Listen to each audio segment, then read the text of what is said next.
اچھا، السلام علیکم۔ اس وقت جو ہماری ویڈیو ہے اس کا موضوع ہے سوڈان کی موجودہ خانہ جنگی۔ تو آج تقریباً تیسرا چوتھا دن ہو چکا ہے۔ سوڈان میں جو خانہ جنگی ہے اس کی جو شروعات ہیں وہ وہاں کی پیرا ملٹری فورسز نے کی ہیں، اور مرکزی فوج جو ہے اس کے اقتدار کو ختم کرنے کے لیے ایک باغیانہ کارروائی ہے، بغاوت کی گئی ہے۔ اور جو پیرا ملٹری فورسز ہیں ان کے پاس چونکہ وہ اس طرح کے وسائل نہیں ہیں، لیکن ان کے پاس جنگجو ہوتے ہیں، تو انہوں نے خرطوم پر قبضے کا دعویٰ کیا ہے، جو ایئرپورٹ ہے اس پر قبضے کا دعویٰ کیا ہے، بڑی بڑی سرکار جو ماراگن پر قبضے کا دعویٰ کیا ہے، اور اسی فائرنگ میں، لڑائی میں، جھڑپ میں سعودی ایئر لائن کا ایک جو طیارہ ہے اس کو بھی تھوڑا بہت نقصان پہنچا، اس کی بھی خبریں آئی ہیں۔ سوڈان جو ہے یہ افریقی ملک ہے، اور یہ جو ہے مشرقی افریقی ملک ہے، یہ بحر کلزم کے ساتھ ہے، اس کا جو ساحل ہے وہ بحر کلزم کے ساتھ ہے۔ تو یہ جو سوڈان ہے یہ بڑا ملک تھا رقبے کے لحاظ سے، لیکن اس سے جو ڈارفر کا ایسا ہے، چونکہ وہاں کے وادی کو عیسائی بنایا گیا تھا، تو اس بنیاد پر ڈارفر کو ایک علیحدہ ملک بنا دیا گیا ہے۔ ڈارفر جو ہے وہاں سونے کے بہت بڑے ذخائر ہیں، اس کے علاوہ دیگر جو قیمتی معدنیات ہیں وہ بھی کافی زیادہ ہیں وہاں پر۔ سوڈان جو تھا وہ برٹش دور سے پہلے، بلکہ برٹش دور تک بھی یہ مصر کے ماتحت تھا، اور عثمانی دور حکومت میں بھی یہ مصر کے ماتحت ہوا کرتا تھا، لیکن برطانیہ نے اس کو مصر سے علیحدہ کر کے ایک علیحدہ ملک بنا دیا، اور اب جو ڈارفر ہے، ڈارفر کو علیحدہ کر کے اس کو علیحدہ ملک بنایا۔ تو یہاں جو خانہ جنگی ہے یہ چھوٹی موٹی ہوتی رہتی ہے، لیکن اس دفعہ جو ہے یہ کارروائی بہت بڑے پیمانے پر ہے، اور جو خانہ جنگی لیبیا میں تھی یہ اس کی فوٹو اسٹیٹ ہے۔ وہاں بھی سرکرائے کے فوجی اور جو پیرا ملٹری فورسز تھے انہوں نے مل کر مرکزی فوج کے خلاف بغاوت کی تھی، اور یہاں بھی وہی صورتحال ہے۔ افریقہ جو ہے یہ اس وقت بڑی طاقتوں کا مرکز بنا ہوا ہے، محور بنا ہوا ہے۔ چائنا یہاں پر ہے، ترکی یہاں پر ہے، فرانس یہاں پر ہے، برطانیہ یہاں پر ہے، اٹلی اور جو ہے جرمنی وہ بھی یہاں پر ہیں، امریکہ یہاں پر ہے، اور ان کے جو ساتھ چھوٹے پٹھو ملک ہیں، انڈیا وغیرہ، اور یو اے ای اور جو سعودیہ ہے وہ بھی یہاں پر ہیں۔ اس سے پہلے مالی میں کچھ دہشت گردانہ کاروائیوں کے بہانے جو ہے فرانس نے اپنی فوج اتاری تھی مالی میں۔ مالی ایک بڑا ملک ہے، وہ مغربی افریقہ کے پاس ہے، وہ اس حصے میں آتا ہے، تو لینڈ لاک کنٹری ہے، وہاں پر انہوں نے اپنی فوج اتاری۔ مالی بھی جو ہے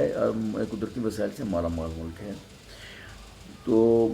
جو فرانس نے وہاں فوجیں اتاری اس میں بڑے ٹینک اور بختربند گاڑیاں اور کافی سارا سامان تھا، اس پر کافی فوج تھی۔ تو روس نے وہاں اپنا اثر و رسوخ دکھایا اپنے سفیر کے ذریعے، جو مالی کی گورنمنٹ اس کو یہ باور کرایا کہ فرانس آپ کے ملک پر قبضہ کر لے گا۔ جن دنوں پاکستان میں تحریک چلائی جا رہی تھی کہ فرانس کے سفیر کو یہاں سے نکال دیا جائے، انہی دنوں مالی نے فرانس کے سفیر کو اپنے ملک سے نکال دیا، اور ساتھ ہی فرانس سے مطالبہ کیا کہ آپ اپنی فوجیں یہاں سے نکال لیں۔ اس وقت مالی جو ہے وہ تقریباً روسی حکومت کے زیر اثر ہے، وہاں پر روسی فوج موجود ہے دہشت گردی کو ختم کرنے کے بہانے۔ اسی طرح جو لیبیا ہے، تو لیبیا میں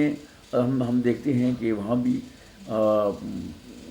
جرمنی، فرانس، برطانیہ، سعودی عرب، یو اے ای، امریکہ، مصر یہ ایک طرف ہیں، اور یہ سپورٹ کر رہے ہیں وہاں کے باغی جنرل حفتر کو، جو کبھی قذافی صاحب کا دوست ہوا کرتا تھا۔ انقلاب میں اس نے ان کا ساتھ دیا تھا، اور پھر کرنل قذافی نے اس کو ایک دیا تھا ٹاسک چاڈ میں کوئی آپریشن کا، اس میں وہ ناکام ہو گیا اور وہ چلا گیا امریکہ، اور امریکہ میں وہ پھر ہائر ہو گیا، اور اس وقت امریکہ نے اس کو یہاں پر لانچ کیا ہے، اور اس کو کہا ہے کہ ہم تمہیں لیبیا کا سربراہ بنا دیں۔ کافی بڑے علاقے پر اس نے قبضہ کیا ہے، لیکن اب وہاں ترکی اپنی بڑی فوج کے ساتھ وہاں موجود ہے، یعنی کہ وہ 2000 فوج ہے لیکن زیادہ ہے، اور اس کی بڑی وہاں آرٹلری ہے، یہ جو ہوائی جہاز ہیں، اور اس کو خطرناک ڈرون ہیں وہ ہیں۔ ایک طرف جو ہیں برطانیہ، فرانس، امریکہ، سعودی عرب، یو اے ای، جرمنی ہے، تو مصر ہے، لیکن دوسری طرف جو ہے ترکی اور قطر ہیں، وہ جو لیبیا کی جو ٹریپولی میں، طرابلس میں جو اس کی حکومت ہے، جس کو یو این او ریکگنائز کرتا ہے، اس کو سپورٹ کر رہے ہیں۔ جو مصر ہے اس نے لیبیا کے بارڈر کے ساتھ بہت بڑی فوج لگا رکھی ہے، لیکن اب کچھ حالات بدلتے جا رہے ہیں۔ تو فی الحال اس میں اندر نہیں گھسا افطر کی مدد کے لیے۔ بہرحال یہ تو ایک دوسرا آپ کو منظرنامہ دکھا رہے ہیں۔ افریقہ کے ہر مالک میں مداخلت جاری ہے۔ جو میدان جنگ ہوگا وہ افریقہ ہوگا، اور دوسرے نمبر پر دیکھا یہ جا رہا ہے کہ وہ ہے وسطی ایشیا، جہاں یہ سارے ملک مصروف عمل ہیں۔ بھارت جو ہے اس نے تاجکستان میں اپنا فوجی اڈا بنایا ہوا ہے، روس کے لوڈے وہاں پہلے سے موجود ہیں، چائنا پاس ہی ہے، اور اس دوسرے جو ممالک ہیں وہ بھی وہاں سرگرم عمل ہے۔ اگر نہیں ہے تو پاکستان اس میں کوئی سرگرم عمل نہیں ہے، لیکن پاکستان چونکہ اس حقیقت سے واقف ہے، لہٰذا اپنی فوجی طاقت میں خطرے کے پیش نظر اپنے دفاع کے لیے اضافہ کر رہا ہے۔ تو جو اپنے وسائل ہیں محدود، ان کے اندر رہتے ہوئے جو افریقہ ہے، تنزانیہ ہے، تو تنزانیہ میں جیسے کینیا میں یہ وہاں بہت بڑے بڑے ان کے اڈے بنے ہوئے ہیں، اور جو سوڈان ہے، کچھ عرصہ پہلے ترکی کے صدر طیب اردوغان نے سوڈان کا دورہ کیا تھا، اور وہاں پر جو جزیرہ ہے جو پہلے بھی کبھی عثمانیوں کو پاس ہوتا ہے، یہ سارا علاقہ اس کے پاس تھا، عثمانیوں کو پاس تھا، اس جزیرے میں جو بالکل سامنے اس کے اسرائیل لگتا ہے اور جدہ کی بندرگاہ ہے، اس جزیرے کو لیز پر لیا گیا ہے سوڈان سے، ترکی نے لیا ہے، اور وہاں وہ اپنا ملٹری بیس بنا رہا ہے۔ جو تنزانیہ ہے وہاں پر مسلمانوں کی آبادی، پہلے یہ اکثریتی ملک تھا، اب وہ اقلیتی ملک ہے، وہاں مسلمانوں کی آبادی کٹ ڈاؤن ہو گئی ہے، بہت سارے لوگوں نے عیسائیت قبول کر لی ہے، اور اسی وجہ سے اس کا جو دارالحکومت دارالاسلام، اس کو بہت زیادہ ترقی دی گئی ہے، اور اس کو جو عمارات ان کو دیکھ کر کہا جا رہا ہے کہ یہ افریقہ کا نیو یارک ہے۔ جو تنزانیہ تھا، اس کے صدور جہاں پاکستان آیا کرتے تھے تو یہ امداد کے لیے آتے تھے، پاکستان اس کو امداد دیا کرتا تھا، اور سر جو ہے رابرٹ موگابے تھا، ابھی صدر ہے زمبابوے کا، زمبابوے لیتا تھا رابرٹ موگابے 10 دن جہاں پڑا رہتا تھا۔ تو حالانکہ پاکستان کے اپنے حالات کو اتنے اچھے نہیں تھے، لیکن پاکستان ممالک کی مدد کرتا تھا۔ تو اس وقت جو ہے افریقہ میں تمام طاقتیں وہ کسی نہ کسی بہانے سے وہاں موجود ہیں، کوئی اڈے بنا رہے ہیں، انہوں نے اپنے وہاں ٹھیکے وغیرہ لیے ہوئے ہیں۔ اس وقت چائنا اور ترکی جو ہے ایک دوسرے کو نیچا دکھانے کی کوشش کر رہے ہیں جگہ جگہ۔ چائنا کہتا ہے کہ میں یہ اتنے میں ٹھیکہ میں آپ کو کر کے دوں گا، روڈ بنا کر دوں گا، ڈیم بنا کر دوں گا، ترکی کہتا ہے میں اتنے میں بنا کر دوں گا۔ تو دونوں کی وہاں ریولٹی جو ہے وہ جاری ہے۔ اس کے علاوہ جو دوسرے ممالک ہیں، مالی کا جو تھا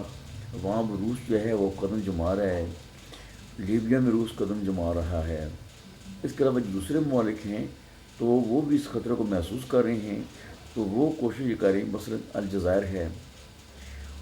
تیونس ہے، مراکش ہے، وہ ترکی کے قریب ہو رہے ہیں، اس خطرے کو محسوس کر رہے ہیں کہ کہیں پھر جو کالونیلزم ہے اس کو دوبارہ شروع نہ کر دیا جائے، اور دوبارہ یہاں پر یہ ممالک جو ہے قابض نہ ہو جائیں۔ وسطی ایشیا جو ہے یہ سارا علاقہ رشیا کے پاس چلا گیا تھا 19ویں صدی میں، تو 1990 میں یہ پھر جو روس کے حالات خراب ہو گئے تو پھر یہ آزاد کیا گیا۔ اس کی دوسری وجہ یہ بھی تھی کہ مسلمانوں کی جو آبادی ہے وہ رشیا کی آبادی سے زیادہ ہوگی تھی، ریاستوں کی آبادی۔ تو نور سلطان نظربایوف جو تھا وہ گورباچوف کے بعد صدر بننے والا تھا۔ ایک جب یہ وجہ بیان کی جاتی ہے، لیکن کوئی اتنی خاص وجہ نہیں ہے، کیونکہ یہ سب لوگ وہ ایک طرح سے سیکولر ہو گئے تھے۔ تو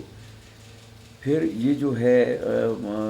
جو قازقستان ہے، اس میں کچھ عرصہ پہلے ایک بغاوت ہوئی، اس کو کچلا کس نے؟ رشیا نے، کیونکہ قریب اس کا ملٹری بیس تھا، تو اس نے فوری کارروائی کی اور اس بغاوت کو ختم کر دیا۔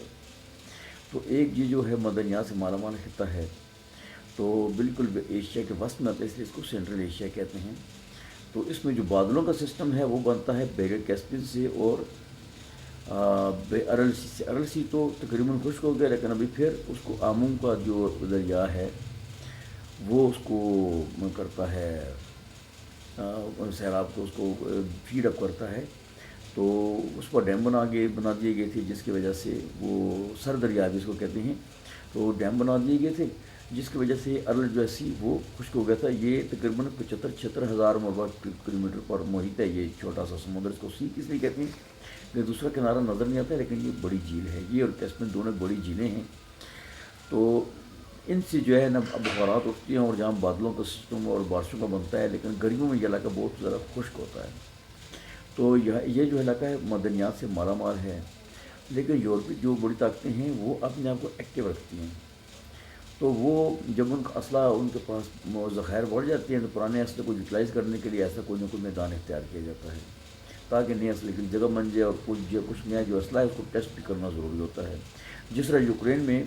مختلف طاقتوں کے اسلحہ ٹیسٹ ہو رہا ہے، اور روس نے بھی اپنا اسلحہ ٹیسٹ کیا ہے، اور ترکی کے جو ڈرون ہیں وہ ٹیسٹ ہوئے ہیں، امریکہ کے جو کیا اسے کہتے ہیں راکٹ لانچر ہے وہ بھی ٹیسٹ ہوئے ہیں، اور جو میزائل ہیں جرمنی کے وہ بھی ٹیسٹ ہوئے ہیں، اور جو ان کی کارکردگی ہے اس کی بنا پر دنیا خریدار بنی ہوئی ہے۔ اسی طرح جو نیا میدان ہے وہ افریقہ اور وسطی ایشیا، جو جنگیں ہوں گی، جو بڑی طاقتوں کے درمیان جو جوڑ پڑے گا وہ ان دو خطوں میں پڑے گا۔ بس، بہت بہت شکریہ۔